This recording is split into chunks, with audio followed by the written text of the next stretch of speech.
Fala pessoal, Juliana Benvenuto aqui.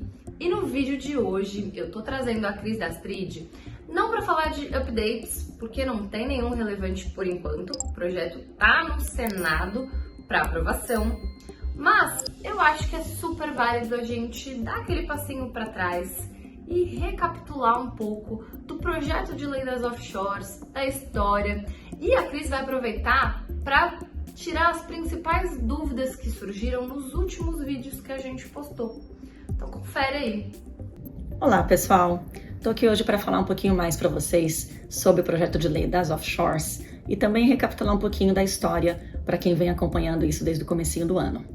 Ali no dia 30 de abril, a gente teve a medida provisória 1171, que tratou do antidiferimento, da regra de antidiferimento das offshores no Brasil e também trouxe mudança de tributação das pessoas físicas.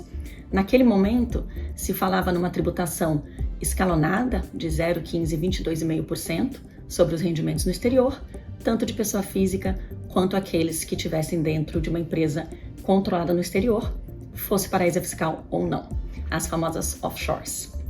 Essa medida provisória depois acabou tendo seu texto somado ao texto de uma outra medida provisória, que foi a 1172, que tratava do salário mínimo, que por fim, no final ali de agosto, caiu esse tema como um todo e passou apenas a questão do salário mínimo.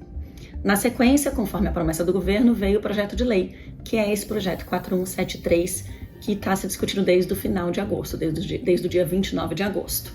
Ele tinha ali o que passar na Câmara, o que aconteceu no dia 24 de outubro e seguiu agora para votação no Senado. A gente viu com bons olhos no final o texto desse projeto de lei, porque a alíquota ao final que a gente viu no texto foi reduzida para 15% sobre esses rendimentos no exterior. Então essa foi uma grande vitória do ponto de vista do contribuinte, porque se iniciou ali numa alíquota que era de 22,5% acima de 50 mil reais. Então realmente foi uma vitória importante, por isso houve aí uma reação positiva do mercado no sentido do texto final. E também equiparou com investimentos locais, pensando na maior parte dos investimentos que são tributados no Brasil, a alíquota geralmente é de 15% também. Então houve uma equiparação interessante, que era o que o governo procurava e de certa forma ficou justo para o contribuinte.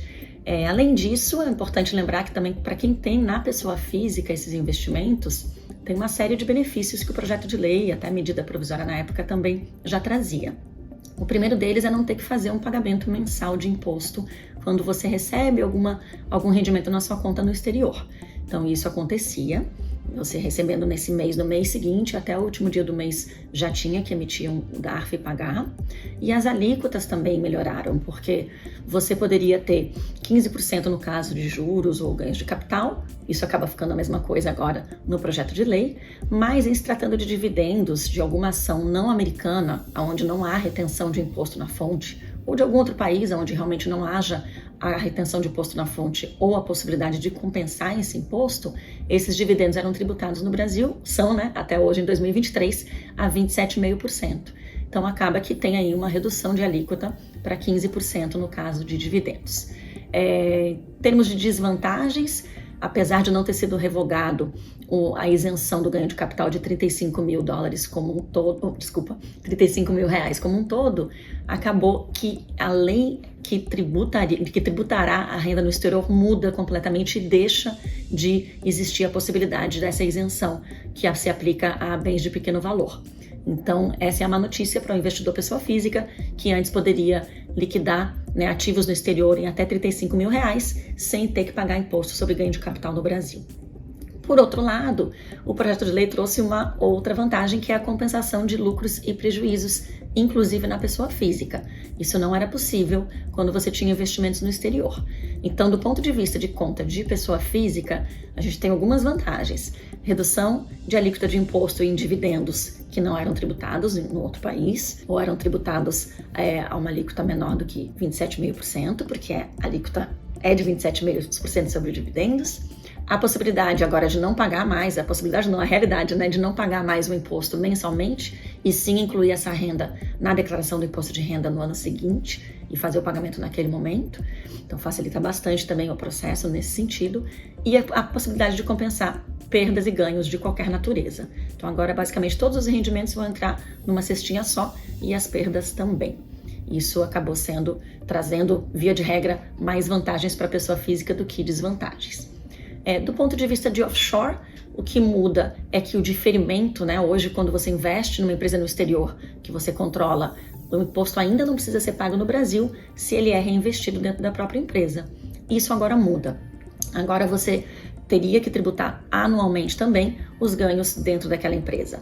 E aí a gente tem estudado bastante o assunto porque o projeto de lei fala em seguir legislação comercial brasileira, e aí tem dentro dessa legislação comercial brasileira, principalmente na lei das SAs, a possibilidade de classificação contábil que vai levar ou não à necessidade de marcar mercado. Então a gente está estudando com bastante cuidado para, caso esse projeto de lei seja aprovado no Senado e depois pelo presidente, a gente esteja pronto para seguir a contabilidade e dar o tratamento das offshores que seja o melhor possível. Uma coisa que o projeto de lei trouxe também é a possibilidade de dar uma transparência fiscal para essa empresa offshore. Basicamente, o que isso quer dizer? Que é como se, para fins brasileiros, os investimentos estivessem na pessoa física. Então, o rendimento, quando realizado, vai ser tributado e vai ser colocado nessa cestinha de rendimentos e de perdas e tributado a 15% no Brasil no ano seguinte. A offshore, ela ainda é importante para sucessão, planejamento patrimonial, proteção patrimonial e proteção do imposto de herança americano, que incide acima de $60 mil, numa alíquota de 18% a 40%, quando a pessoa tem ativos americanos no seu nome de pessoa física. Então, para esses objetivos, a offshore ainda continua sendo importante. Se fala também muito na offshore para ativos ilíquidos, também é importante e funciona bastante. E agora é assistir aí os próximos capítulos da votação no Senado. O projeto seguiu para lá no dia 30 de outubro, já tem um redator designado, então agora aguardamos, eles têm até 45 dias, então ali até 15 de dezembro deveríamos ter uma resposta do Senado sobre alterações ou não desse texto e sobre a aprovação dele. Então, voltamos em breve com mais notícias. Bom, pessoal, por hoje é isso. Assim que a gente tiver novos updates, a gente volta com novos vídeos. Até a próxima!